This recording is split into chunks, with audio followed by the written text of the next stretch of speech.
Boa noite, pessoal. Estamos aí de volta, mais uma gravação. Hoje, nós vamos falar vários assuntos relacionados, né? A brincadeira, a questão do gênero na brincadeira. E, claro, gênero é homem e mulher. Então, muitas vezes, a gente vai acabar também puxando para entender por que que homem e mulher brincam e por que né, a aproximação até para fazer parcerias reprodutivas, nesse caso mais estereotipado, né, de biologicamente, né, determinado, é importante. Então a gente vai falar assim de aproximação de parceiros e aí linkar com preconceito, olha só, né? Vocês vão entender já já. Então, espero que vocês estejam bem. Hoje é quarta-feira à noite, uma noite quente, né? Os cachorrinhos estão aqui do meu lado derretendo e vamos ver se a gente consegue ser breve. E aí vocês trazem perguntas nas nossas reuniões aí, não importa a ordem, né? Pode ser fora de ordem as perguntas, não tem problema nenhum. Vamos lá, então. Aqui eu introduzi um pouquinho, mas eu vou embora. Vocês leiam. Então, a primeira reflexão minha, ela vai falar a respeito do olhar psicoevolucionista, tá? Que vem do estudo comparado seres humanos e animais. Então, deixa eu só checar aqui se o som está alto, espero que esteja bem, né? Então, a brincadeira, no fundo, ela é o momento, né, que eu falei no slide anterior, que eu não ia mostrar, é o momento em que a criança precisa para estar absorvendo, né, absorvendo tudo que o mundo adulto tem e que ela precisa aprender para estar se adentrando nesse mundo adulto. Então, muitos animais têm pouca infância, uma infância muito mais curta proporcionalmente ao ser humano, porque também o mundo social, o mundo cognitivo, o mundo de verbalização não é tão complexo quanto o nosso mundo, né?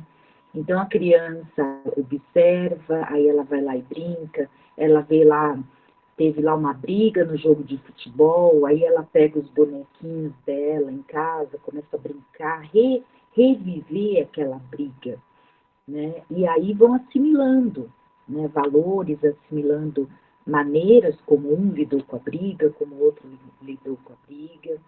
Então, no fundo, a brincadeira, ela é um aprendizado, né, um aprendizado socioemocional, né? Por isso que eu dou um peso até na psicologia para estar falando de brincadeira também, né? Eu vejo a atividade física como central no desenvolvimento humano, no aprendizado humano, a melhor atividade física que gera mais aprendizado é a que é mais livre, que é mais espontânea, né? Então, a atividade lúdica, atividade de brincadeira, tem essas qualidades, por isso que eu vou falar bastante, tá bom? Então, a gente vai ter alguns slides retomando a questão do porquê que a nossa espécie tem um período tão longo, né, na infância. E é nessa infância que a gente aprende, que a gente tem a referência do adulto próximo e que a gente compartilha afetos, compartilha aprendizados, tá? Umas imagens ali da creche do Butantã, né? Ó, isso aqui é um Hop Hari da periferia, né? É aquela. Imagina essa caixa a hora que vira, como que a criança. Você vê que ele tá muito sério, né? O rostinho dele é muito sério, vocês estão vendo, né? E ele tá se apoiando aqui, o pezinho. Provavelmente a hora que a caixa virar, ele tem que estar bem encostadinho para estar se mantendo nessa posição, senão ele vai girar junto, ou vai cair, ou vai se esfolar legal, né? Mais algumas, né, desafiando a imaginação de vocês, né, um primatazinho de ponta cabeça, e quantos aqui primatas humanos também, né, de ponta cabeça. Aqui é meu filho na piscina do CPUSP, pequenininho também. Isso aqui é no Céu Jambeiro, na Zona Leste. Aqui é na creche da USP, Butantã. Então, o ser humano, né, os próprios pessoas que estudam a brincadeira, a ludicidade, vai dizer que o ser humano é um homo ludens, porque ele brinca enquanto adulto ainda, né? Tem outros animais que brincam, você vê os próprios animais nossos, né, muito próximos, gato, cachorro, brincam. Falar só o ser humano brinca como adulto? Não, não é verdade. Mas a gente brinca muito ainda, né? Então a gente sabe que, bom, cada vez perdendo mais essa coisa da brincadeira, hoje os jogos virtuais são muito sérios também. Você fala jogos, mas ele é muito sério, né? E o adulto, quando brinca, você vê que ele sorri mais. Ele, quando você fala, vamos brincar, ele pré-assume de que tem que rir, tem que ser divertido. E quando a criança brinca, ela fala, ela às vezes fica muito séria. Você vai pensar, a criança brincou 8 horas por dia. Quantas vezes ela sorriu? Às vezes muito pouco, porque a brincadeira naquele momento era séria, né? Ela não tinha um contexto, uma ludicidade no sentido do que ela estava imaginando, não era uma coisa séria, de dar risada, de expressar sorriso, né? E aqui esse cara vai desafiar, falar assim que não se pode dizer que os animais brinquem porque são jovens, mas sim que eles têm um período de infância e juventude para brincar. É um pouco inverter a coisa, de que a gente precisa brincar muito para aprender muito sobre essa complexidade do mundo adulto. Por isso que a gente tem essa infância e juventude estendida, né? E aí, de cara, eu já faço um paralelo entre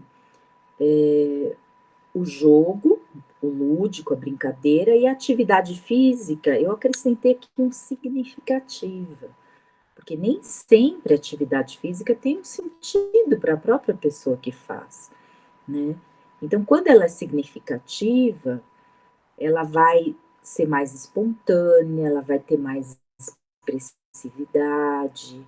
Então, ambos compartilham todas essas qualidades, né? Eu posso correr porque meu médico mandou, mas aí ao longo do tempo eu começo a me sentir mais espontâneo na corrida, sinto mais prazer, mais criatividade, né? Às vezes eu tô correndo, mas correr o que que tem de lúdico? Às vezes eu vejo ali uma árvore caída, ao invés de eu dar toda a volta, eu tento saltar aquele galho caído, eu tento imaginar que eu tô transpondo barreiras, como num parkour, né? Eu sinto prazer do envolvimento com aquela prática, sinto alegria de ver o contexto, a natureza, as flores, animais que aparecem no meio do caminho, né? E principalmente na brincadeira, o resultado é mais incerto, mas o processo vale a pena. Então, tem horas que vocês lembram das brincadeiras de infância, lá uma queimada. Quando a criança fala, vamos jogar queimada? Todo mundo fala, vamos, vamos, vamos. Ela não está já pensando se vai ganhar ou não. Isso é muito incerto. Mas o processo em si do jogo vale a pena. É divertido, né? É prazeroso, né? Eu aprendo não só aspectos físicos, né? Ganho movimento corporal, força, mas eu interajo, sai briga, queimou, não queimou, né? Encontro meus amigos, fico chavecando fico, né, negociando eventualmente regras, muda essa regra, deixa daquele jeito, que são aspectos cognitivos também do jogo, né? Vejam as imagens enquanto eu tomo aí minha aguinha.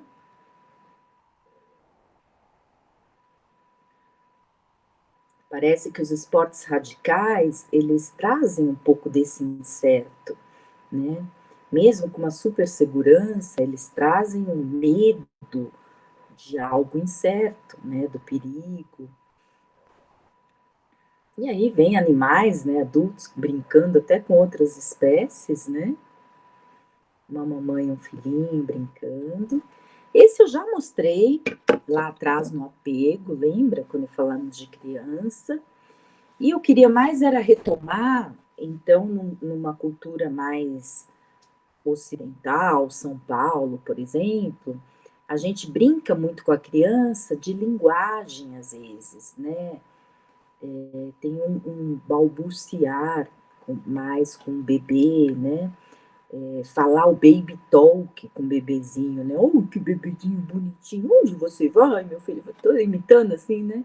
E aí você, à medida que a criança vai crescendo, você, né, em geral, em cidades grandes, tem muito mais o diálogo, a expressão da fala, né? E ao mesmo tempo né, desenvolvendo a independência da criança, né, as habilidades cognitivas e ela, o quanto antes, ser independente, ter autonomia, ir no banheiro sozinha, tomar banho sozinha, né? E muitas vezes num padrão mais agrário, uma comunidade menor, né, às vezes o interior, bem interior mesmo, assim, ou nem interior hoje pequeno, tem 5.000 habitantes, não dá para dizer que isso é pequeno, né? Imagina se uma comunidade praiana, uma coisa bem menos, né, civilizada, assim, tem muito mais brincadeiras entre as crianças, né? Né, onde elas estão dentro de um grupo todo, às vezes de várias faixas etárias diferentes, vão sair para caminhar na praia, vão ajudar os pais a fazer algumas atividades da rotina, né, da casa, da manutenção, de uma exploração de um ambiente, sair para pescar. E elas acabam brincando dentro daquele contexto até sério, né, que elas estão já aprendendo habilidades para a subsistência futura delas, né? E aí tem mais o contato corporal, são brincadeiras de mais toque, de mais contato corporal, de mais afeto, tá? Olha, aqui são imagens feitas na escola da irmã Anete. A gente vai mostrar as imagens aqui, né? Todas as crianças de lá. No ano, faz tempo, 2005, foi quando eu entrei na IASH, né? E aí, por exemplo, aí a gente fala das culturas locais, né? Olha os nomes. As meninas tinham lá o catagrilo, borboleta no mato. Os meninos tinham lutinha, guerra e outros tantos, né? A gente foi qualificando atividades de brincadeira dentro da educação física, no recreio, nos finais de semana, na rua, na escola, no sítio, no parque, na própria casa, e aquilo que elas mais gostam, né? Então, aqui se mostra coisas comuns, né? Arriscando até dizer mundialmente, um pega-pega, um esconde-esconde, e coisas locais, né? A lutinha, a guerrinha que eles faziam no meio de um gramadão ali da escola, né? Imagens, aqui a gente trouxe o pessoal da escola para EASH, né? Aqui é lá no queijo, né? Ó, estão vendo aqui o Yum, aqui no fundo, né? Capoeira, quem conheceu, né? O Gladson lá da CPUSP, ele veio na EASH fazer essa roda. Então, aqui tentando mostrar como a gente tem um potencial incrível de movimento junto com o social, junto com expressões faciais, interações, adultos, criança, música, corpo, né? Competição, cooperação. E aí vão ter alguns slides que são bem da etologia, que vai falar assim o quanto a brincadeira, mais física e turbulenta, ela tem sido associada mais, tanto em meninos quanto em outros mamíferos, tanto em seres humanos quanto em outros mamíferos, tem sido associado mais ao sexo masculino, né? Mas aí a curiosidade é que quando há uma presença maior de alguns hormônios andrógenos fetais, né, uma exposição maior, até fêmeas ficam mais masculinizadas na brincadeira. Né? Aqui no caso eram fêmeas de ratos, camundongos, hamsters e macacos, né, para mostrar esse efeito. Em seres humanos, a exposição a níveis mais altos de hormônios masculinos, que é até uma condição médica, hiperplasia adrenal congênita, confirmaram a hipótese da preferência por brinquedos e atividades de meninos, né? Quando, né, há essa maior exposição nas meninas. Né? Olhem como a gente é biologicamente também determinado, né? Biologia e cultura caminhando junto, isso é muito louco, né? Tanto que hoje né, transexualidade, né, se transformar, virar um transexual é comum. Então, as próprias alterações hormonais podem até interferir em preferências, é o que esses estudos estão mostrando, né? Então, a próprio brincar de lutinha, brincar turbulento, né, é mais comum em meninos e, e também em primatas, né, do sexo masculino.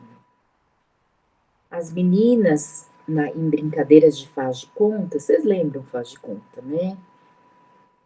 A gente fazia às vezes sem nada, né? Faz de conta que eu sou papai, você é mamãe, eu sou professora, você é o aluno, ou muitas vezes com os bonequinhos na mão, né? Então, às vezes a criança tá lá representando o pai, a mãe, fazendo uma série de imaginações, né? Por isso que eu faz de conta, né? E aí também se mostrou que os meninos, né, biologicamente e culturalmente, né, têm mais episódios relacionados à polícia, bandido, guerras, né? Em geral são brincadeiras com mais movimento e perseguições. E as meninas têm temas mais domésticos, né? Mamãe e filhinha, comidinha, né? Isso está mudando muito, né? Mas ainda a gente vê que até com alterações hormonais isso também muda, né? Isso é muito louco. E aí essa pesquisadora vai dizer que a gente também busca o nosso nicho. O nicho é o ambiente mais próximo de qualquer animal, né? Meu nicho ecológico. Tartaruga vai ter o nicho dela, o tubarão o dele. O nosso nicho é onde a gente vai desenvolver, né, melhor a nossa própria natureza. Então, se uma menina com exposição maior de hormônios masculinos vai procurar brincar com meninos, né? Então, isso é bem interessante, né? E tem efeito circular, né? Eu gosto de fazer isso é bom para mim, e eu procuro estar nesse ambiente que é bom para mim, né? Por isso que, né, quando uma criança já tem uma predisposição, é muito complicado os pais falarem, ah, você é menina, para de brincar com isso. Isso vai gerando confusões a nível mental. Poxa, mas eu tô bem aqui, eu me sinto bem, por que que eu tenho que agir de outro jeito? Né?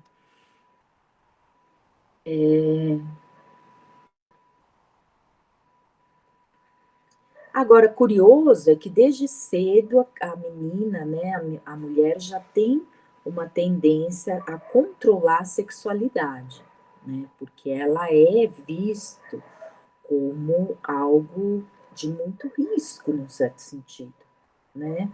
Então, há uma tendência, assim, de que as mulheres, as fêmeas é que controlam o momento de acasalamento, controlam quem ela vai aceitar ou não para ter uma relação sexual, né? Então, na maioria das espécies, é a fêmea que faz a escolha. Veja, os machos também escolhem, né? Os homens devem estar falando que absurdo, eu também escolho. Vocês escolhem. Os machos, em geral, vocês vão anotar isso para me perguntar, com certeza, eu acho, quando vocês ouvirem. Os machos escolhem umas 10 fêmeas, que eles olham e falam, opa, rola, rola, rola, isso daqui rola. Aí fazem todo o display pavão deles, ou as abordagens lá, e talvez das 10, uma aceite, né? Talvez duas, com sorte, aceitem, e aí ele continua no chaveco, chaveco, aí no final sobra uma ou nenhuma, né? E ele começa tudo de novo. Então, o que eu quero dizer é que a mulher detém mais na nossa espécie o poder decisório, né? Não que o homem não escolha lá atrás também quem ele quer investir, né, para fazer o display dele de pavão, né, de ficar desfilando na frente. Eu falo assim brincando, mas é tudo também relativo, é uma média, né? Vamos lá. Aqui falando que sim, entre crianças de 4 a 5 anos, os amiguinhos na brincadeira são mais do mesmo sexo, né? Então há um aprendizado maior dentro daquele nicho ecológico inicialmente, principalmente nessa idade, né? Então meninas brincando com meninas, meninos com meninos, né? E aqui lembrando a função do faz de conta. Então a gente tem brincadeiras que simplesmente a gente se coloca no papel do outro, entra na pele do outro. Ah, você é o papai, você é a mamãe. O que o papai faz? O papai às vezes dá bronca, a mamãe vai ajudar a dar banho. Então a criança refaz aquele mundo dela para compreender esses papéis, né? Estou sendo bem nesse momento ainda, bem clássica, né? Mamãe foi dar banho, papai foi dar bronca. Aqui refalando de novo, né? O papel dos símbolos, o papel da gente ter ambos, né? Biologia e cultura interagindo. E as próprias regras, né? O Vygotsky, né? É um cara muito ligado à importância da brincadeira e da, da cognição sendo desenvolvida via afetos também, né? Então, o próprio brincar, ele vai falar que não há brincadeira sem regras, sem o afeto, mas junto com o desenvolvimento cognitivo, né? Social, cognitivo, tá bom? Aí a gente vai caminhando um pouco mais de que toda essa brincadeira, ela vai também já sendo um treininho para o que vai ser quando eu for cuidar da minha, ser a minha vez de ter filhos, né? Então tem muito na brincadeira da criança, né, aprendizados em relação a como eu me comporto com o outro, com alguém que vai ser meu parceiro no futuro, e pode ser homem com homem, mulher com mulher, homem com mulher, né? E como vai ser o cuidado com uma prole, né? Então a gente tem isso muito forte, tá? Eu vou emendar com o outro, porque aí vocês vão entender mais também por que eu começo com brincadeira. Vocês lembram que no slide anterior, nos anteriores, eu falei de apego, falei de criança, falei de grupos, né, de coesão de grupos, de hierarquia, e aqui a gente vai continuar linkando tudo isso. Aqui já poderia virar uma tarefinha muito tranquila, né, mas podem estar fazendo. Qual era a sua brincadeira predileta quando criança, ou as brincadeiras, né? E hoje, adultos, né? Qual é a brincadeira que vocês mais curtem fazer, né? Vamos pensar em brincadeira mesmo, né? Meu negócio é futebol, meu negócio é vôlei. Não, vamos pensar em brincadeira. Se viesse um sobrinho em casa, se vocês forem brincar com seus colegas adultos, brincar de novo, brincar com coisas, né? Que brincadeira vocês curtem? Ah, queimada, rouba a bandeira, né? Ou vou brincar mesmo de um. Vamos pensar, vai, aqueles jogos pré-desportivos, né? Um vôlei na beira da praia, um futebol de várzea, por dizer assim, que não tem bola fora, né? O jogo continua quando a bola cai no mato e continua o jogo. No mato acho que não, né? Mas quando vai longe, continua o jogo. E aí vocês refletiram, era só alegria essas brincadeiras ou também tinha momentos diferentes, momentos de briga, de conflitos? Esses momentos ruins também geraram aprendizado? Será que hoje vocês sabem lidar melhor com conflitos em função até das brincadeiras que vocês vivenciaram na infância, né? Como vocês conduziriam as brincadeiras hoje com seus alunos para maximizar os efeitos positivos da prática, né? Reflitam. Aí a gente entra na questão de seleção de parceiros, sexualidade, né? Que tá por aqui, né? Que se liga com autoapresentação, com status, que a gente já falou um pouquinho. Veja só, aqui poderia ser já uma outra tarefinha, se vocês quiserem. É uma introdução, mas vocês poderiam estar respondendo todas essas questões. Quantas vezes por dia você olha alguém e pensa na possibilidade de ser ou não um futuro parceiro? Eu pus um riso aqui, porque é muito comum a gente andar na rua e olhar, homem e mulher, bonito, não tão bonito, conhecido, não tão conhecido, né? É como se o nosso cérebro fosse fazendo scans, assim, né? Pelo ambiente, vai passando, assim, às vezes para. Às vezes para no quê? Para quando vocês não conseguem identificar muito claramente, estou vendo se eu acho aqui algum protetor de pernilongos, que eu estou sendo picada. Achei. Peraí. Então, desculpa, gente, eu não vou parar o Meet, porque senão fica um monte de gravação. Meu cachorro já me olhou feio, tá dormindo e fica cheirando esse cheiro horrível, né? Ouviram o fungar dele? Não, né? Quando eles não gostam, eles fungam, assim, protestando, né? Então a gente tem esse modo operante meio ancestral, né?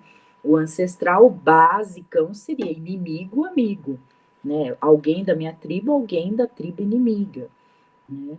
Às vezes a gente para, o exemplo que eu estava dando, né? A gente para quando a gente não reconhece homem ou mulher. Vocês já viram? Com toda a modernidade, às vezes vocês olham para alguém e param assim, um tempinho mais, alguns segundos mais, ou décimos de segundo, porque vocês veem um cabelo comprido e o cérebro fica tentando identificar homem ou mulher, homem ou mulher. Parece que isso já é um indício do quanto a gente está à cata, às vezes, de parceiros, né? Seja lá quem for. Estou dizendo que o homem tem que catar a mulher e a mulher o homem. Tem que ser, pode ser, né, preferência sexual que ele quiser, né? Por que escondemos ou disfarçamos tanto nós, reprodutivas, tenho que corrigir isso antes de mandar para vocês, deixar um lápis aqui, reprodutivas, né? Porque a gente esconde tanto essa nossa vontade reprodutiva, né? Até numa academia, né, que a pergunta é a seguinte: será que as pessoas procuram atividades físicas pensando nisso? Imagina você gerenciando lá uma academia, lá na secretaria, e perguntando: por que você está se matriculando? Ah, porque eu quero achar o meu futuro marido aqui. Quem que ia falar isso, né? Marido, esposa.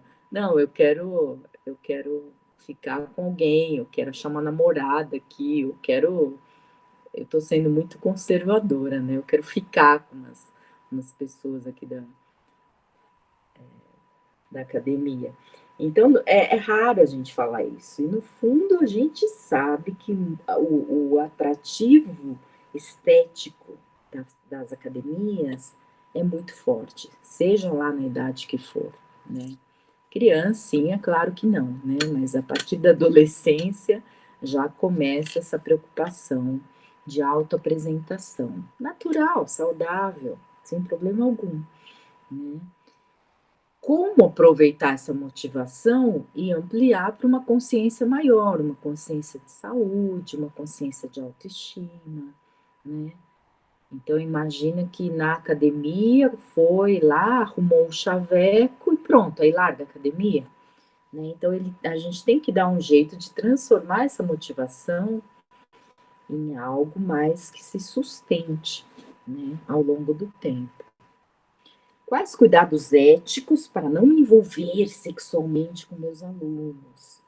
Né? Eu coloquei aqui de cara uma pergunta que é cabeludinha, né? Que é complicada.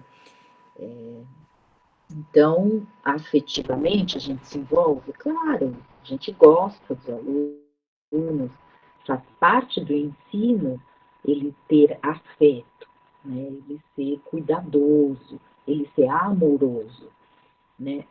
Sexualmente já tem empecilhos, né? Complica muito a cabeça de todos, alunos e professores. Então a gente tem que saber muito bem em que terreno está pisando, né? Jamais com menores de idade, isso é óbvio, né? E sem dúvida todos os nossos cuidados éticos aí de recomendações, o ideal é a pessoa deixar de ser professor ou deixar de ser aluno se houve alguma chama aí violenta que não pode ser contida, sempre pode, né, gente? Mas se há uma vontade mútua de arriscar um relacionamento amoroso, o ideal é as pessoas se deixarem de ter um relacionamento profissional, de professor-aluno, o que for. Tem gente roncando aqui embaixo de mim, é o Todd tem uns 40 quilos, então ele ronca alto. Não tanto quanto uma boxer, né? Eu já tive um cachorro boxer que era de lascar o ronco. Acho que como o Xuxinha é meio chapado, né? Ele é um vira-lata feliz. Vamos lá, gente. Olha que imagem. Vocês estão vendo como uma brincadeira, aí já se ligando a algo muito da luta, do status, né, de se mostrar até alguém socialmente integrado, que poderia ter uma simbologia no passado com um grupo de caça, né? Aqui eu quis provocar é uma foto de 1940 e pouco, 50. Vocês querem se desafiar? Eu dou um pirulito, um chocolate na volta. Quem acertar aqui, quem é minha mãe. Se for da minha mãe, tem uma foto, tem minha mãe aí, tem 3, 6, 7 mulheres, jogadoras de vôlei na época, e uma delas é minha mãe. Que louco, né? Jamais vocês vão dizer que é minha mãe. Mas tá aí. Vamos ver quem. Eu vou soltar essas de vez em quando para ver quem está ouvindo a aula. Vou até anotar aqui do chocolate, para saber quem é minha mãe. Eu vou ficar endividada por anos, né? Que a gente não volta nem ano que vem. O cara se forma e ainda tô com a dívida. De novo mostrando agora o nosso, né, nossa autoapresentação de roupa, de posturas, que tem todo também uma erotização. A gente não quer, né? O feminismo não quer que as mulheres sejam vistas como objetos sexuais e tudo mais, mas a mídia, os patrocinadores estão aí valorizando essas formas e estimulando um público, né, que quer ver por N razões o esporte, né. Aqui retomando, né, os cuidados com os siblings, né, que são os irmãos, mas muito atrelados ao papel feminino ainda, né. Aqui, claro, é uma comunidade bem agrária, né, muito comum essa cena, né, claro que pela roupa aqui deve ser da década de 60 esse livro, ó, pela TV põe 60 nisso, né, mas é recorrente, né. É isso que a gente fala que é fantasia, né, o brincar de faz de conta. Aqui é um bonequinho, mas ela tá ali fazendo o mesmo gesto do ladinho da mãe com o irmãozinho, né. Tem vídeos e filmes que eu acho que trazem a beleza desse lado da sexualidade também, né. Tem esses de zoação do Porta dos Fundos, da academia, né. Esse Sansara eu acho muito lindo, né, de um monge, acho que budista, que resolve sair, né, do... Eu vou dar spoiler, tá? Porque senão vocês não se motivam a ver. Vocês vão esquecer mesmo, ou vão me xingar, ou tudo bem me xingar, né? Então ele sai lá do, sei lá como é que chama, monastério, alguma coisa assim, né? E aí, e ele sai porque ele bateu o olho numa moça da vila e meio que deu aquela faísca, né? E aí ele sai, vai atrás da moça e casam, né? Tem né, um envolvimento amoroso, ele se encanta com aquele lado que ele nunca tinha vivido, né? Da sexualidade. E depois vem como é que chama? Aquele grupo cigano, né? Meio que uma cigana ali para a região, para a tribo deles, e também o encanta, né? E ensina outros jeitos ali de fazer o sexo deles, né? Então tem esse contraste, né? De uma sexualidade mais amorosa e outra uma sexualidade também amorosa, mas com mais técnicas, né? Com uma coisa diferentona. Ele jogava uma corda, ela jogava um lenço, né, nas tripas ali da telha e ficava em cima dele girando. Tô dando detalhes, ó, spoiler para ver se vocês veem mesmo. Mas é curioso porque tem uma beleza no filme, né? Que a gente não tá ainda com toda a modernidade, ainda o sexo ainda é muito mecânico, né? E a pornografia estragou muito, né? O que viria naturalmente com uma expressão de afeto, né? Então, pornografia tem um ou outro filmes que retratam a sexualidade de uma forma muito bonita, o sexo, né? Mas a pornografia em si, ela é muito, como que eu posso dizer? Ela é mecânica mesmo, né? Muitas vezes não olha o ponto de vista da mulher, né? Passa para os jovens de que o que interessa são os órgãos genitais e nada além disso, né? Então a gente acaba vendo muitas reclamações, né, de jovens que têm problemas mesmo, ejaculação precoce ou dificuldades, né, de ter uma ereção porque esperam, né, o cérebro ficou condicionado ao que se faz nos filminhos de pornografia, que seja de GIFs aí, de imagens do Google, coisas às vezes que nem é um filminho, uma coisa muito simples, mas muito estereotipado, né? Que tem pouco beijo, que tem pouco toque de pele, que tem pouca exploração de outras partes do corpo, que tem pouco cuidado no cotidiano, né? Então, os filmes são bonitos nisso. Guerra do Fogo é um filme que mostra a evolução humana de uma maneira quase cômica também, E também tem lá como ele fazia o sexo com a companheira dele de tribo, que era quase assim animalesco, né, de costas, né, de quatro de costas, e aí vem também uma intrusa de outra tribo, e ela quer olho no olho, ela quer de frente, né, e ele fica assim, né, boquiaberto com um outro jeito de se relacionar. O Intocáveis eu coloquei aqui, que é um filme que mostra o cuidado, né? O cuidado com o outro. Então um rapaz, né? Um senhor que perdeu, né? Ficou tetraplégico, não mexe mão, virou cadeirante, e ele está completamente depressivo, desmotivado, e ele quer contratar um auxiliar para ele. E vem auxiliares, né, enfermeiros, de todo jeito, super formais, com cursos, com todo um protocolo rígido. E vem aquele rapaz, né, que por talvez intencional no filme, né, mas ele é negro, né, alto, fortão e todo atrapalhado. Então, ele tá lá dando comida para ele, mexendo no celular, erra a boca. E ele tem um corpo, né? Ele tem um corpo que ginga, dança pra caramba. Então, tem vários momentos, o que me passa desse filme?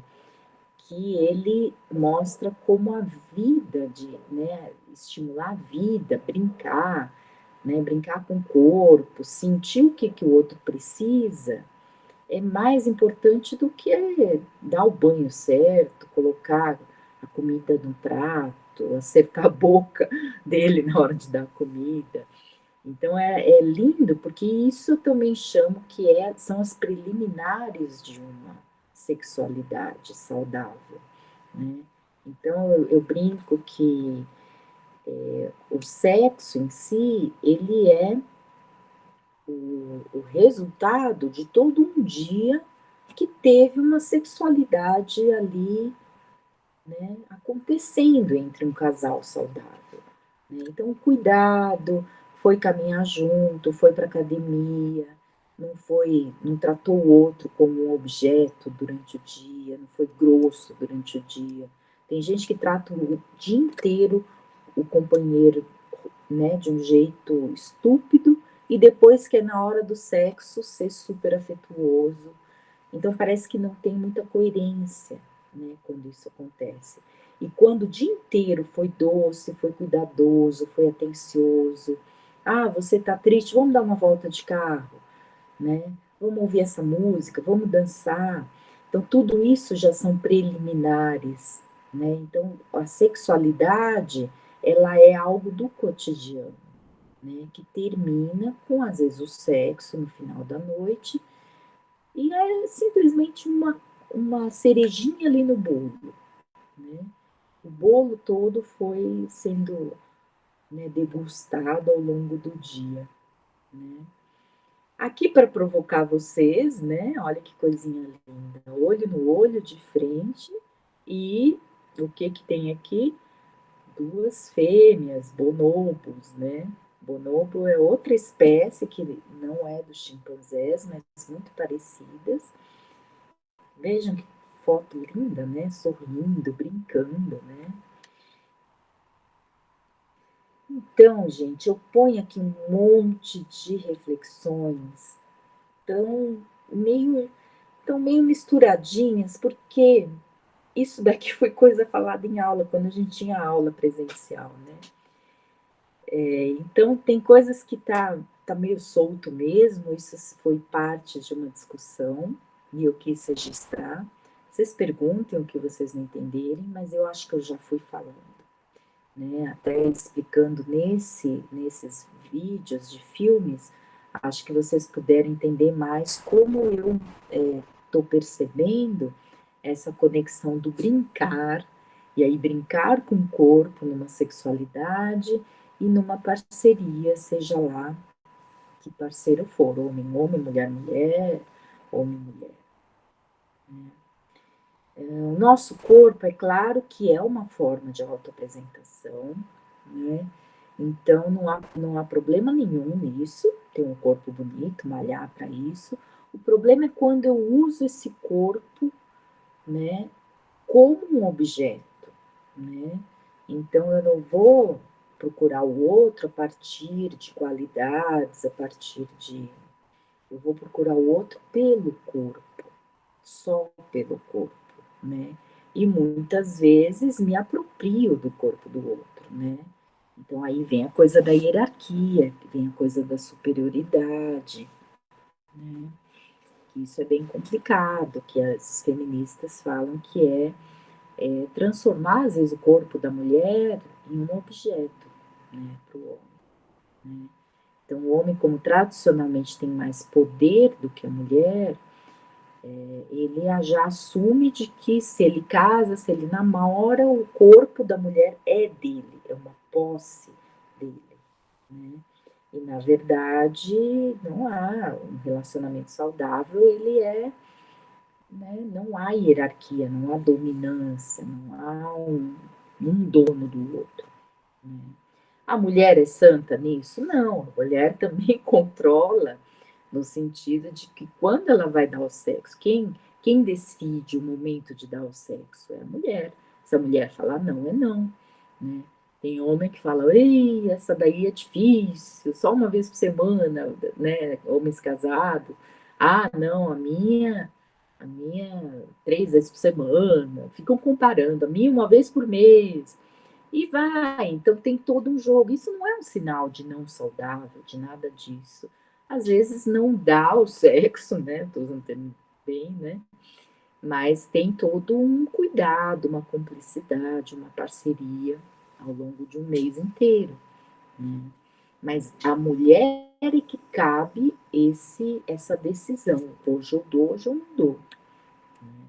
E o homem muitas vezes quer manipular pela força, né?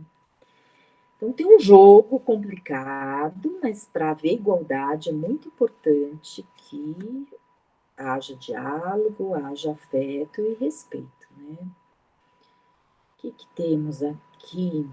Eu acho que eu já falei, explicando dos filmes, né?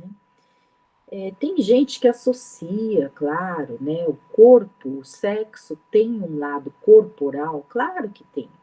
Então, às vezes, a pessoa tá ali, né, faz uma torção, vira para cá, vira para lá. Quem tem força muscular, quem tem flexibilidade, opa, muito bom, ajuda um pouco, né?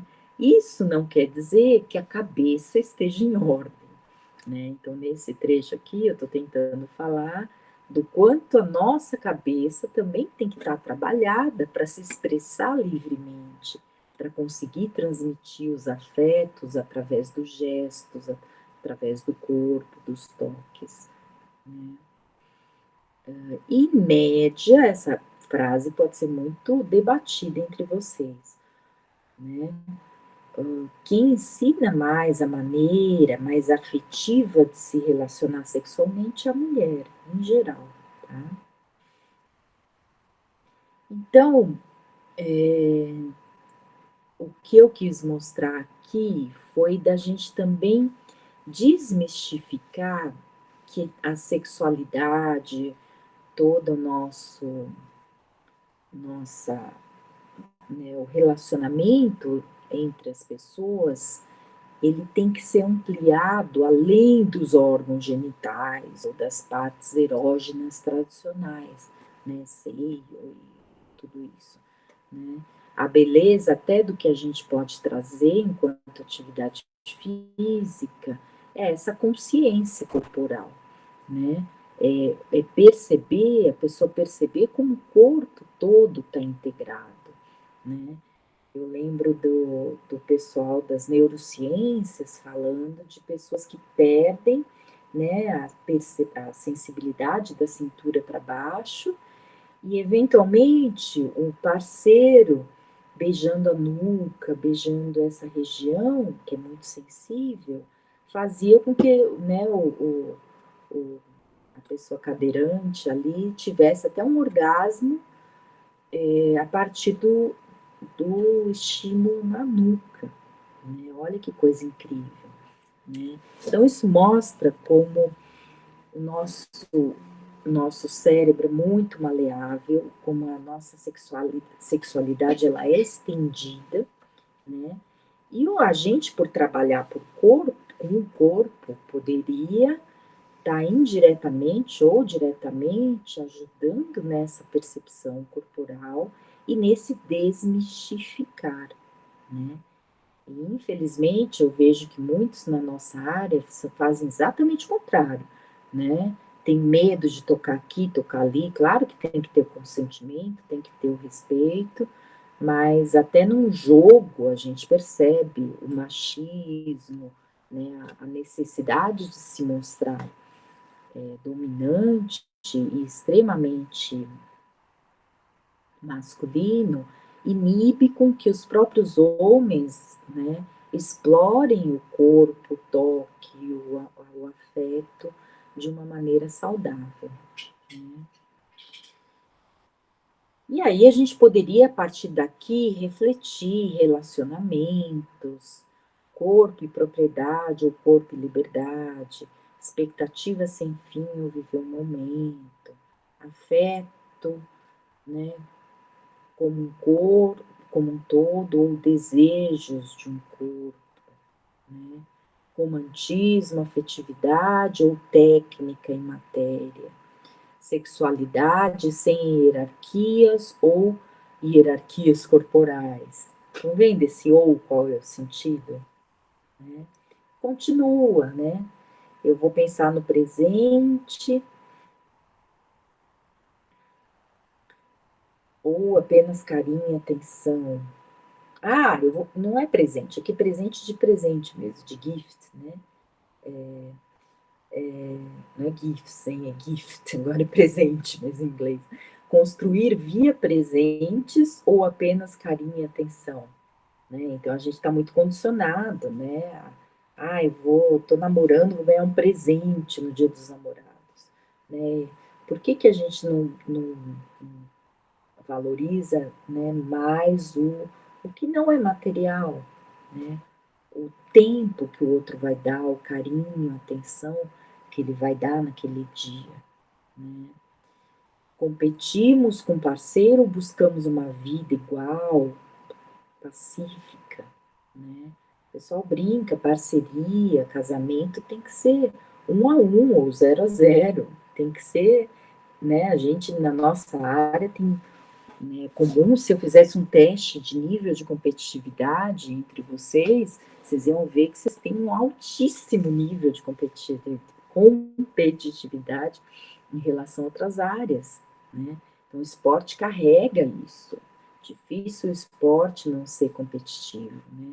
E às vezes a gente passa isso para outras áreas, vai para um relacionamento querendo competir.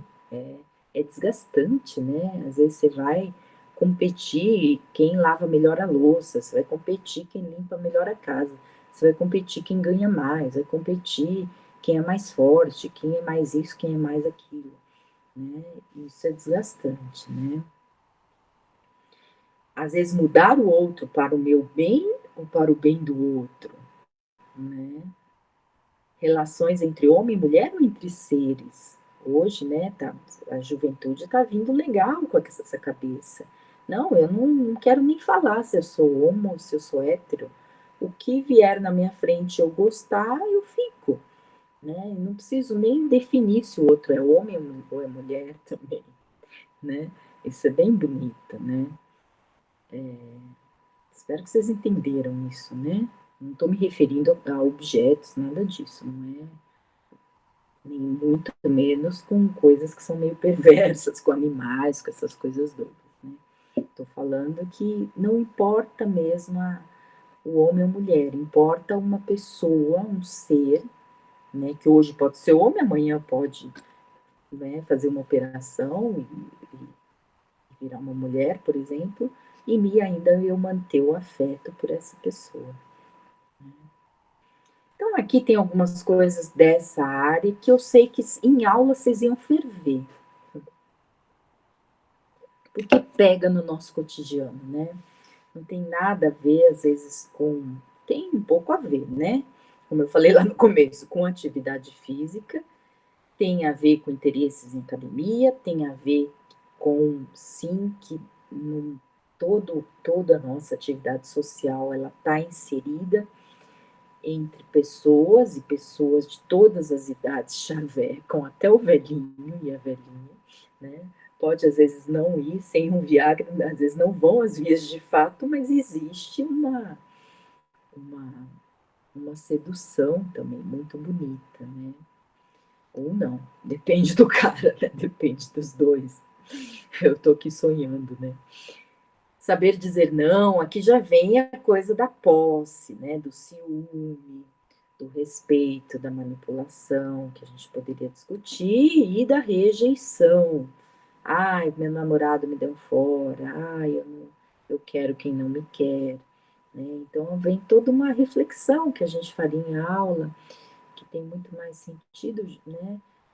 Para vocês estarem se percebendo enquanto esportistas, o que é perder, né? Vocês já lidam bem, em geral, no esporte, na dança, nos concursos aí de dança, com a perda de uma performance, de um campeonato, de uma premiação.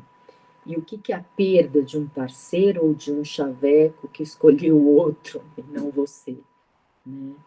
Então, muitas vezes a gente tem que se trabalhar para isso também, e não entender isso como uma rejeição, mas como uma escolha do outro, né? A cada rejeição ou não escolha do outro, a gente aprende algo, né?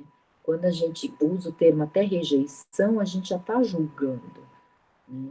Mas eu posso não ser boa para aquele momento daquela pessoa, mas eu posso ser perfeita para outra pessoa, ou até para a mesma pessoa em outro momento, daqui 1 ano, 2 anos, 10 anos.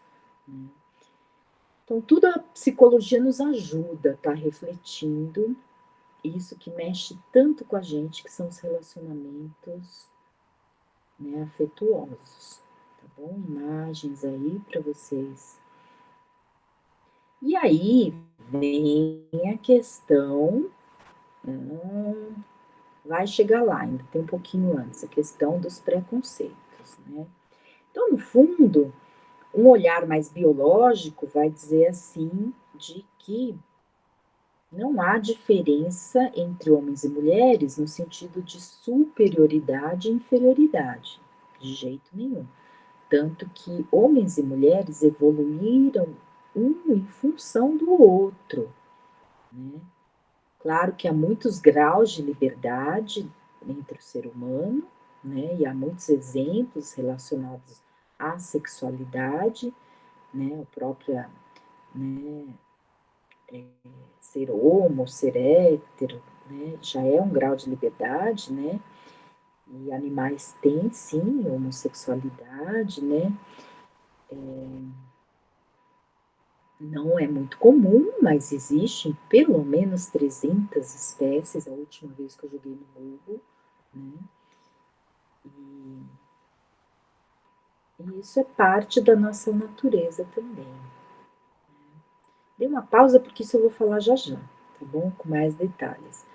Então, quando a gente vê a sexualidade humana, o curioso da humana é que, diferente de outros animais, vejam um cachorrinho, que tem aqui dois do meu lado, é visível quando a fêmea está no cio.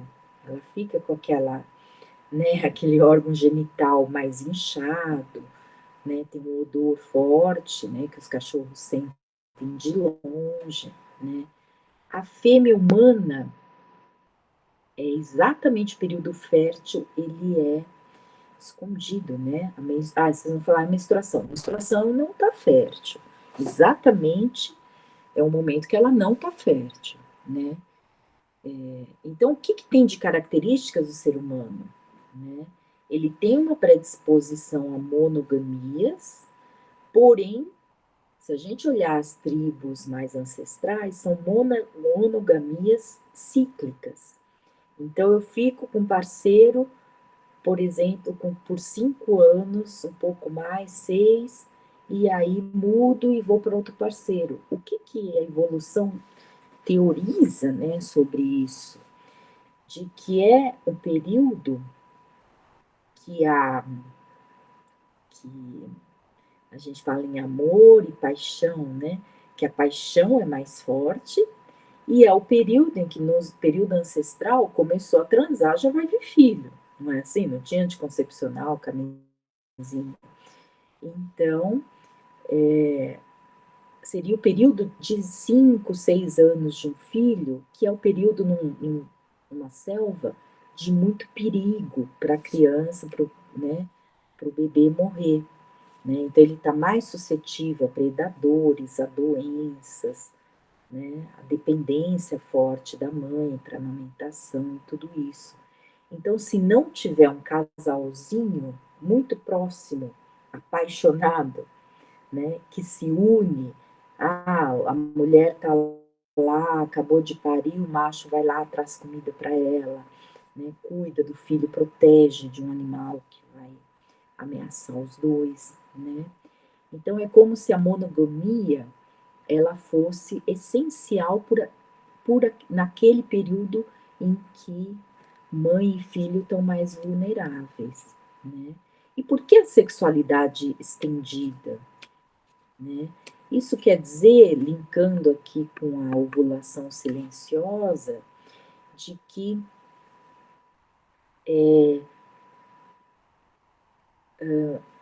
o homem ele tem que estar o tempo todo receptivo e copulando com a fêmea ao longo do ciclo menstrual dela para poder garantir de que o filho é dele, né? O que que isso faz naturalmente com os nossos afetos? Isso nos aproxima, isso gera apego, isso gera vínculo. Olha como eu estou puxando o tema anterior do apego, né? Então, o animal, por exemplo, o cachorro com a cachorra, eles transam só naquele período. A fêmea ficou com os filhos, o macho vai embora, volta para casa dele, vai procurar na rua outras fêmeas. Ele nem sabe que ele teve filho com aquela cachorrinha, né? Enquanto o ser humano, ele fica junto, né? Talvez alguns iam querer ir embora, mas ele começa a ficar tão junto, se fosse um padrão ancestral, eles ficam tanto tempo ali juntinho, toda noite, né?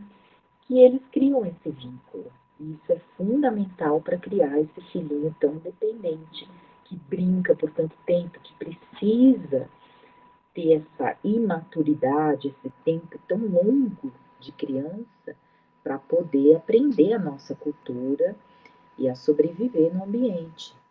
Né? Olha como esse daqui dá para falar tanto, né? E é complicado essa lógica, né? E como as coisas estão ligadas, né?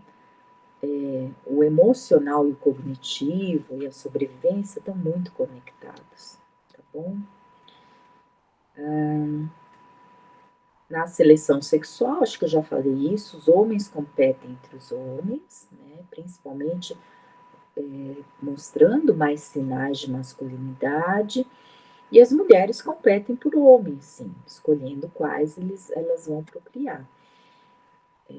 Eu tinha uma professora que quando às vezes duas orientandas, alguém do grupo de estudo brigava, ela tinha mania de perguntar, onde você está no seu ciclo menstrual?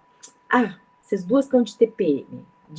Esquece essa briga, que isso foi a biologia querendo achar algum problema na outra para ver quem que ficava com o parceiro. E a gente falava, gente, ninguém quer parceiro nenhum aqui, o mesmo parceiro. Mas e era muito curioso, porque passava o período e as meninas já estavam ali de novo com tititi. Ai, olha essa maquiagem, ai, olha esse sapato, olha não sei o quê. Tô fazendo a mulher ser meio fútil, né? Mas mostrando como em alguns períodos a mulher está mais aberta para receber machos e mais, oh meu Deus, os termos hoje estão muito biológicos, né? E mais competitivas com outras fêmeas, tá? Prefiro ficar no biológico, acho que eu me dou melhor. Engasguei aqui. E ambos aqui no final do slide, está dizendo, vão estar atentos a que, né, numa aproximação voltada para longo prazo, para relacionamentos, para ter filhos, vão estar ver que homem, que mulher, que são sensíveis, tem características para ser sensíveis aos filhos. Então, alguém que é provedor, alguém que é fiel, alguém que dá apoio, dá atenção, ouve, né? São características que mutuamente os dois, homem e mulher, buscam em parceiros, né? Tanto que os homens brincam, né? Ah, a mulher é tudo interesseira, só quer saber de homem que tem carro, que tem grana. Na verdade, o provedor, biologicamente, é fundamental, né? Num período de caça e coleta, numa savana ali, a mulher amamentando com aquele barriga gigante, ela não ia poder caçar, ela ia morrer de fome. Então, um macho que realmente fosse um bom caçador, hoje seria um cara que tem um canudo, que no mínimo não tem ainda dinheiro, mas ele vai trazer, tem perspectivas de trazer comida para ela quando ela tiver com aquele barrigão enorme, ou estiver amamentando e estiver no período que não possa trabalhar por alguma razão. Estou começando a ficar meio cansadinha de tomar água. Minha fala vai se estendendo, né? Aqui, para mostrar como, né, eu falei aqui de masculinidade entre homens, como em todas as tribos, o órgão fálico, né, ó, esse gravetinho preso aqui, entre os animais também, tem uma simbologia, né, tanto de força quanto de proteção. Isso aqui são amuletos, né, que você abre a caixinha e tem lá um pênisinho em miniatura. A gente pensa que é um amuleto, vai saber o que que era na época, né? Menina, já estou questionando aqui esse livro. Então, vejam, aqui saiu cortado, né? Mas a gente deduz pelo lado de cá, good parenting, aqui também good parenting. Tá em inglês, mas é pensando, quando vocês vão lá para balada, vocês estão procurando relacionamentos de curto prazo. De longo prazo, às vezes vocês vão pegar, falar, ô, sua irmã é legal pro amigo. Vocês já estão querendo pessoas com outras características, né? Então aqui dá um pouquinho essa visão, né? O homem às vezes procura, ambos, né, procuram, ó, isso é louco, né? Qualidade genética. Nossa, professora, que careta é isso. Gente, básico, né? Se tem uma pessoa que tem uma doença de pele transmissível, com certeza vocês não vão ficar, é visível, né, a doença. Que tem características para serem bons pais. Olha que curioso, né? Às vezes o nosso inconsciente, indiretamente, vai procurar pessoas que têm empatia, que abrem mão do seu tempo para ajudar o outro, que não são super egocêntricas e só pensam nelas mesmas, né? Quanto elas ficam envolvidas, né, com o outro. E vai embora. Vocês podem brincar e de estar olhando isso tudo. Aqui é uma pesquisa que eu começo a polemizar. O Charles está aqui, que é o educador físico lá do CEPAF, né? E aqui, com todos os cuidados éticos, está bem de longe as fotos, né? É difícil reconhecer o rostinho de alguém, mas são educandas, né? Reeducandas lá da penitenciária feminina do Carandiru, na zona norte, né, de São Paulo. E tem lá o time de futebol, time de vôlei e algumas coisas de pesquisa, né? Então, vocês veem aqui quantas delas são heterossexuais, homossexuais, bissexuais. E aí a perguntinha era: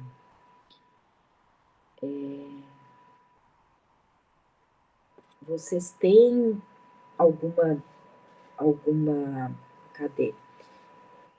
Sente algum incômodo na presença de uma reeducanda com orientação sexual diferente da sua durante uma prática de atividade física na penitenciária feminina da capital? E aí, boa parte fala que não, e boa parte, quase a outra metade, fala que sim ou que depende, né? Quem fala que mais sim ou depende vai ser o heterossexual, né, homossexual e bi quase nada, né? E já depende um pouquinho mais.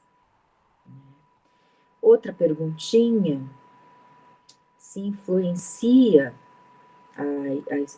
né, a opção sexual, né, influencia, orientação sexual, desculpa, influencia a escolha para times, né, futebol, basquete, futebol, vôlei, que eles faziam mais lá. E aí as homossexuais mais fortes, dizendo que sim, influencia, né? Homo e bi. E aqui já dizendo que às vezes heterossexuais um pouco mais. A cachorra tá bufando, acho que é o calor. Espero que ela não desmaie. Ela é pequenininha, ela desmaia fácil com os extremos de calor, né? Frio. Então vejam, lá era muito curioso, porque a gente via como a sexualidade, a orientação sexual, ela também flui. Pessoas até que entravam super rígidas heterossexualmente, lá dentro se mostravam bi, né? Então, a orientação sexual, ela tinha um papel também protetor lá dentro, né? O casal, né, elas rapidamente faziam casais, né, homossexuais, e quando você perguntava para elas, vocês são homossexuais ou heterossexuais? Falavam, não, eu sou hétero, mas aqui dentro eu sou bi ou eu sou homo, né? Quando eu sair para o mundo, eu vou voltar a ser hétero. Ou aqui dentro eu aprendi que eu posso ser bi, né? Eu tive aproximações e gerei afeto por pessoas do mesmo sexo e que também teve um papel de ajuda, de cuidados, né? Isso para começar, né, a cutucar como a gente tem um lado muito flexível, né? O ser humano aparenta ter uma capacidade para bissexualidade, podendo se associar a outro ser independente do sexo ou da função reprodutiva. Nesse caso, era muito por proteção e por vínculo mesmo. Bom, aí tem uma experiência, né, que vocês podem estar fazendo como uma tarefinha, então vocês me lembram amanhã no nosso Meet, se vocês quiserem, que é exatamente tocar corpos. Ah, que parte você valoriza mais? Ah, eu valorizo meu cérebro, vou tocar meu cérebro. Que partes que você nunca se lembra de tocar? Nossa, eu nunca me lembro de tocar meu punho, minha mão, né? Então brinquem, explorem essas diretrizes, criem outras, né? Terminem movimentando o corpo ao som de uma música. Aqui, para quem tiver um parceiro, um amigo que já está fazendo parte dessa bolha aí de convívio social, que a gente está já pouco a pouco ampliando, né? Alguns não, né? Se tem familiares aí de risco, ainda estão na bolha mais fechadinha dentro da casa e sem problema algum, tem mais é que continuar. Eu estimulo, sim, por mais que a gente saia na rua e fique assustado com agito, com trânsito, mas a epidemia ainda está crítica, né?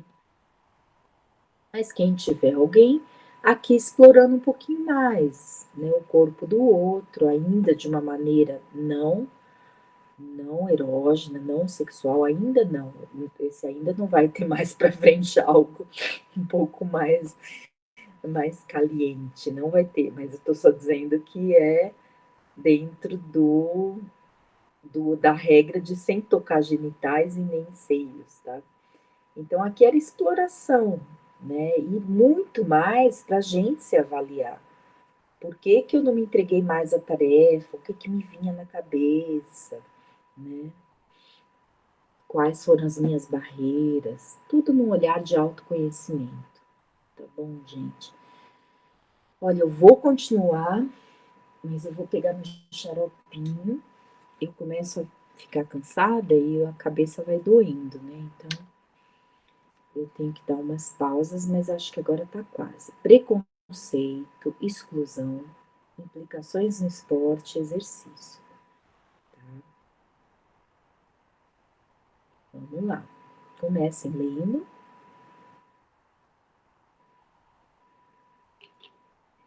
Esse bloco é o último, tá? Agora é rapidinho que eu termino. Não sei nem quanto tempo que já deu de limite, mas com certeza 1 hora já deu, né? Ele vai introduzir para depois falar de bullying, de agressão, de violência mesmo. Então, por enquanto, é só o preconceito, né? Por que que a gente acha que nosso grupo, nossa família é sempre superior e melhor? Vejam na pandemia, né? Então, a gente, por exemplo, a gente não encontra aí, às vezes, um monte de gente desconhecida numa igreja, num casamento, mas a gente acha que se for no velório da minha família, lá com 30 pessoas, não vou pegar a Covid, porque a minha é minha família, né? Então, tem coisas que parece que o cérebro humano é muito louco, nessa pandemia ficou evidenciado, né? Ou não, teve família se quebrando completamente. Eu tô cuidando, você não tá cuidando, você tá me expondo, tchau, vai para outra casa, não fica mais aqui, né? Por que o diferente nos chama atenção, podendo resultar em amor, ódio, ou os dois juntos e misturados, né? Um ou outro, ou os dois juntos, né? É possível se libertar desse preconceito ancestral? Então, essa imagem, ela vai dizer, ó, se eu colocasse aqui, desculpa, eu estou levantando para ver se endireito minha postura. Se eu colocasse grupo lá, vamos chamar da EASH, vai? Sem nenhum competidor externo, o NESP, vai?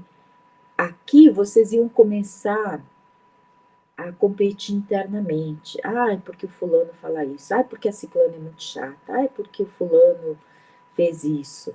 Quando eu coloco meu grupo contra o da Unesp, vai num time de vôlei ou futebol, o que for, começa a união. Então não importa mais que aquela menina é chata, que aquele cara fala muito. Agora a gente tem uma meta externa. A gente tem que ganhar do time da Unesp, né? Então, quando a gente insere a competição, a cooperação interna aumenta, né? E quando a gente não tem a competição interna aumenta, né? Então é assim que a gente funciona, né, gente? A gente ora tá no grupo amigos, ora tá no grupo inimigos e enaltecendo outras coisas, né? Então toda a competição, cooperação, ela tem um monte de códigos de comunicação.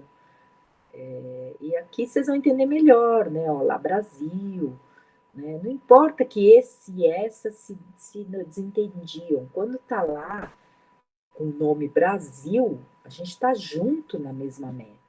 A gente é tudo a mesma tribo, né? Todos da mesma tribo, né? Aqui, olha, como o nosso esporte ele traz essa riqueza, né? Porém, a gente tem visto como há preconceitos e diversidades que nos afastam também.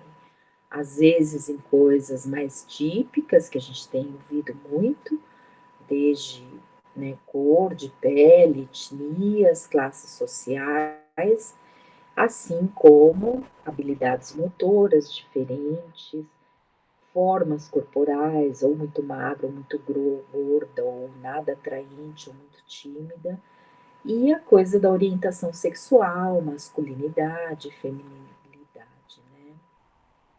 Então, nossa prática, via de regra, tem que estar atenta aos grupos, né? Aos grupos que têm o maior risco de não ser inclusos, né?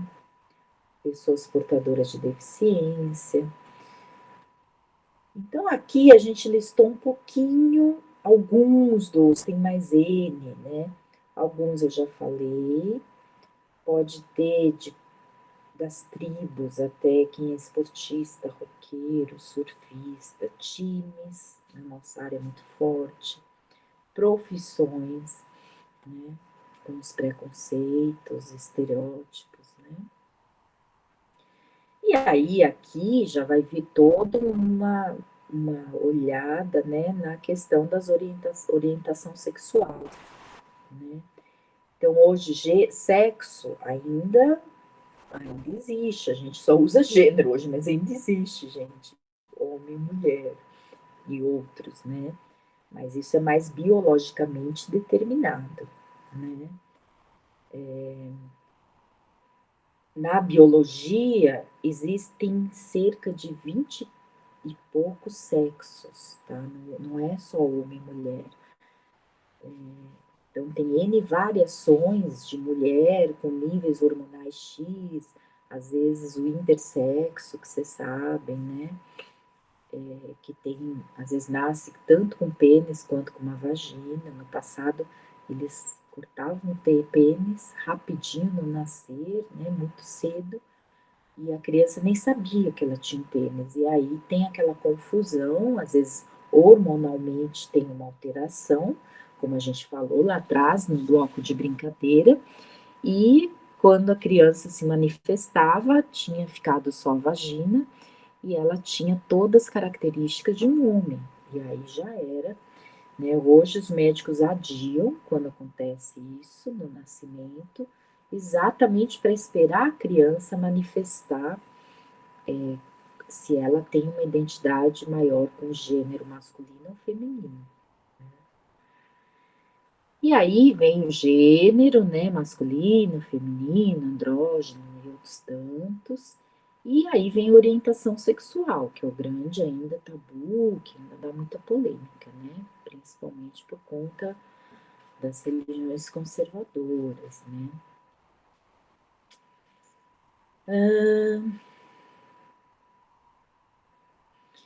Vejam, eu vejo isso hoje com tanta naturalidade, no sentido de que existe, claro, 90% aí das crianças, por que não dizer adolescentes, com certeza já sabem, uma criança 6, 7, 8, já sabem com quem ela se identifica mais.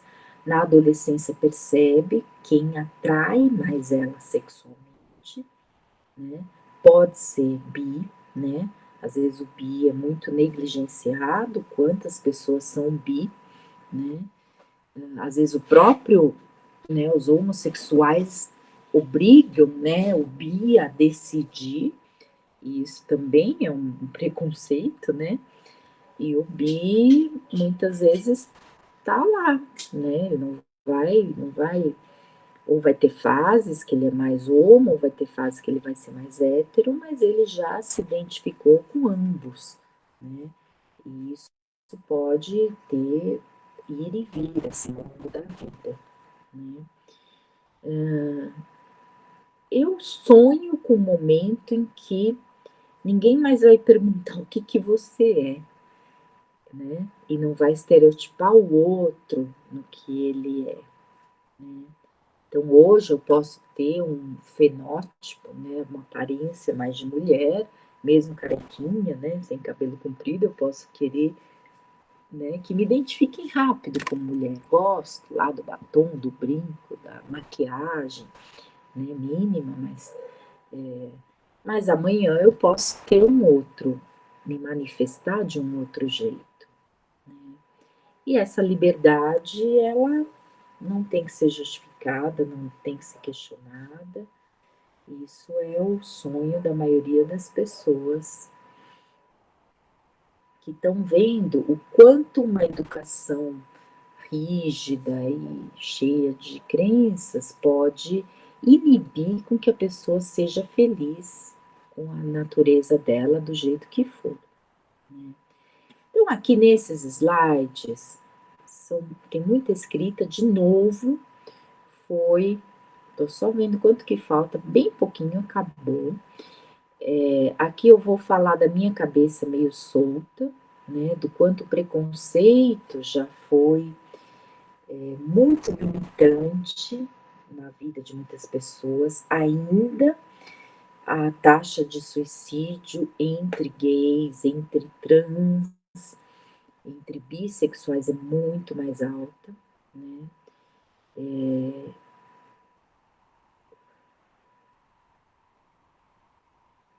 Para travestis, a expectativa de vida é de 36 anos. Gente, isso é insano, né? As pessoas hoje vivem 80, 90 anos. E para travestis é de 36 anos, né? Eu acho que trans é que está por aí, se não mais baixa, né? Então, a gente ainda vive no Brasil um preconceito muito grande.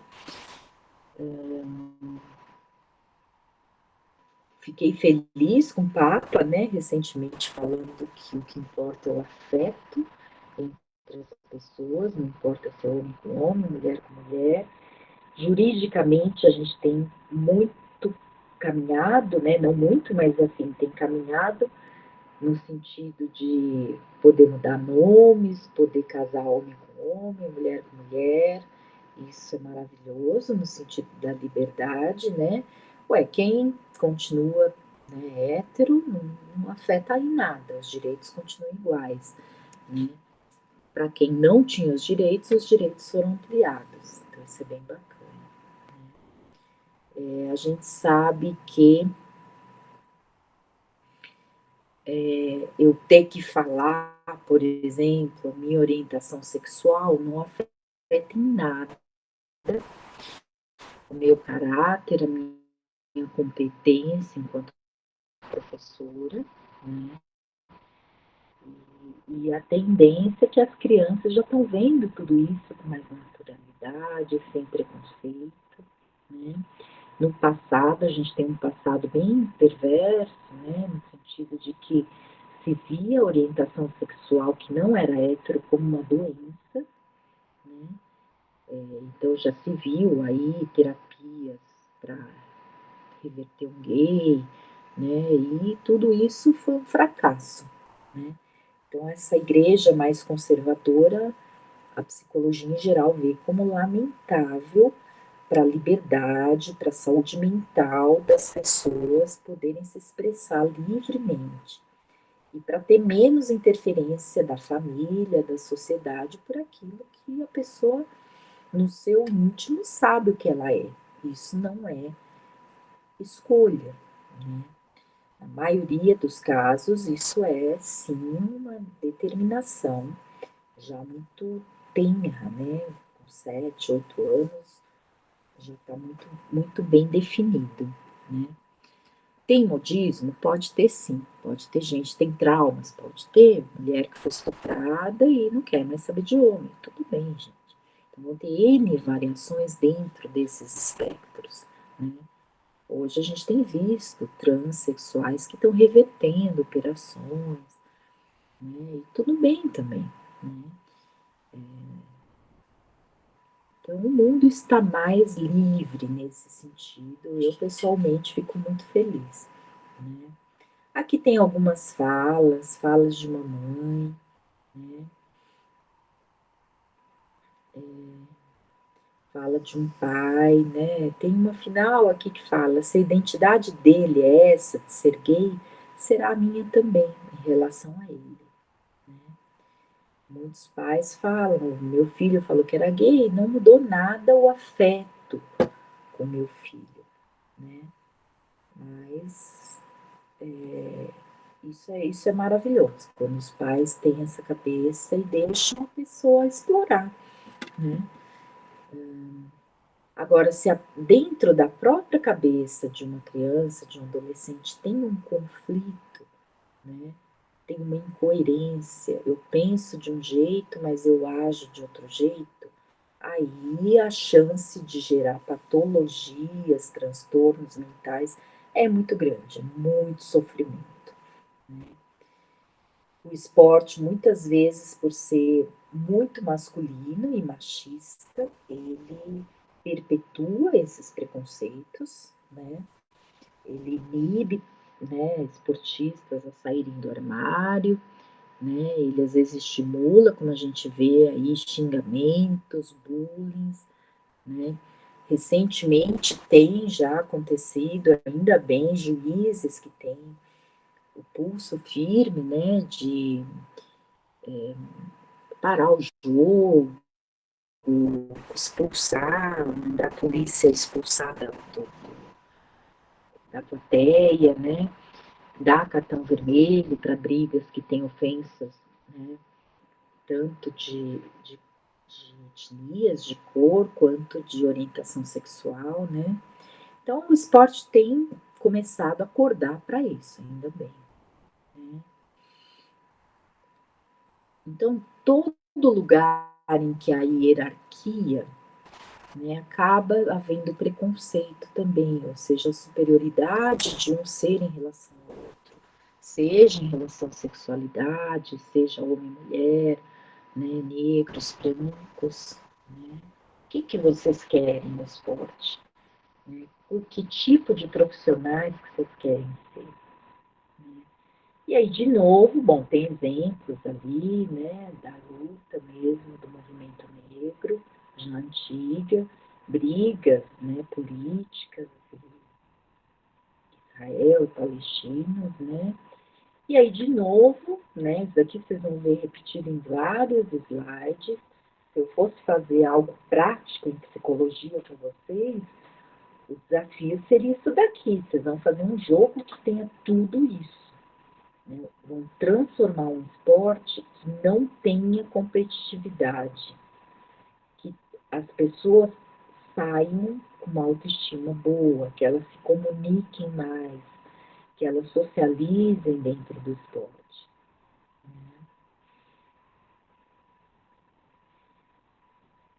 Então a gente tem que estar atento quanto o nosso esporte vai gerar mais diferenças de poder, seja lá por que tipo de hierarquia que for, ou vai ajudar a contribuir para um mundo com mais igualdade, tá bom? Vejam, né, jogos cooperativos têm princípios, né, cooperação, tem visões, né, clima de jogo, motivação, sentimentos, símbolos que estão nessa pegada mais da psicologia, do encontro, da parceria, do compartilhar, né? Então, professora, você quer extinguir a competição? Não, amenizar. Eu não quero ser cúmplice de violência, né? E quando a gente pensar em efeitos psicológicos, esse caminho do meio é o melhor. Não, não nem o extremo de competição e nem a omissão, tá bom? Olhem com atenção essa tabela. E aí a última, aí acabou.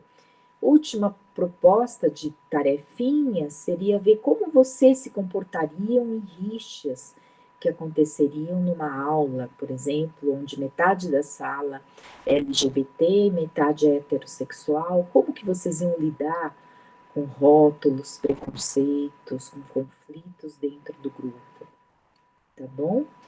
E aqui alguns vídeos, né, filmes, muitos é de YouTube mesmo, né, curtas, né, às vezes coisas mais documentários antigos, tá? E aí vocês podem sugerir outros. Pode estar aqui sonhando. Vocês podem estar discutindo e vendo outros que sejam interessantes para a gente estar trazendo para a sala. Gente, falei muito, muito obrigada a todos, né? Eu ainda estou meu momento de deixando para a última hora, mas acho que é o meu normal agora, né? Gravar as vésperas da aula, ó, são 10h40. Tinha que gravar, né? Porque senão não ia dar para vocês verem amanhã. Eu conto sempre com o período das 2 às 4, que eu acho que vocês poderiam tentar se organizar para ver, né?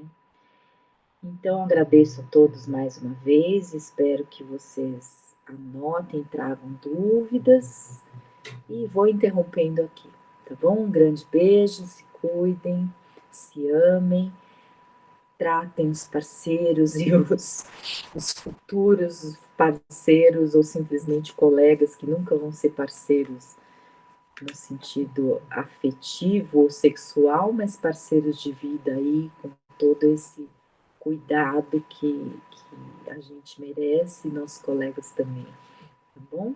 Interrompendo, senão não para de falar. Um beijo, fiquem bem.